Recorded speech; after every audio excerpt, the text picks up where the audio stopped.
Hola, em dic Joaquim Brutau i us parlaré del novè treball que va tenir que fer l'Hèracles per l'Euristeo, el rei de Micenes. L'Hèracles, que aquí el teniu, va fer aquest treball que era directament demanat pel rei Euristeo a petició de la filla de l'Euristeo, Admeto, i era referent a un cinturó que tenia la reina de les Amazones, Hipòlita. El treball consistia en agafar aquest cinturó i portar-lo a l'Euristeo. Us parlaré també de l'Hera, que es fica pel mig, com en tots els treballs de l'Hèracles. Us parlaré del Teseu, que corria per allà també, de l'Antíop, que és una de les germanes de la reina de les Amazones, Hipòlita. Us parlaré de la Melanipa, que és una altra de les germanes de la Hipòlita, i us parlaré de l'Hipòlit, que és el fill del Teseu. Aquest cinturó que veieu aquí, aquest cinturó li va regalar el pare de la Hipòlita, que era l'Ares, pels romans Marte, li va regalar amb ella. I hi ha diverses versions d'aquest treball. La primera de les versions és que l'Hèracles va agafar un barco, se'n va anar al port de Temiscira i allà va ser rebut per la reina de les Amazones, la Hipòlita. L'Hèracles li va demanar el cinturó, li deia que li havien encarregat de fer aquesta feina. L'Hipòlita ho va comprendre i li va dir que sí, que aniria a buscar el cinturó, li entregaria i així ja estaria arreglat.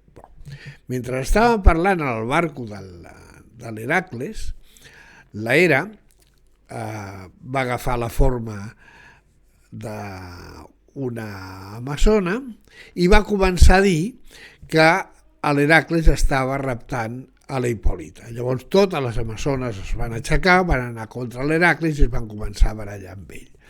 L'Hèracles què va pensar? Va pensar que l'Hipòlita l'havia traït, que no hi havia intenció de dar-li el cinturó, i què va fer? Es va barallar amb les amazones, va matar la Hipòlita i es van portar el cinturó. Aquesta és la primera versió. Hi ha una altra versió que diu que l'Hèracles va anar a la Hipòlita, li va demanar el cinturó i l'Hipòlita li va dir que no, que el cinturó que li havia regalat son pare i que no li entregava el cinturó, que el cinturó era d'ella i que no hi havia manera. Llavors l'Hèracles què va fer?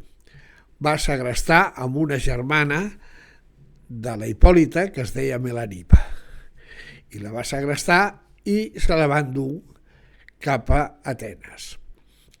Allà hi havia el Teseu també, i el Teseu, veient això, què va fer?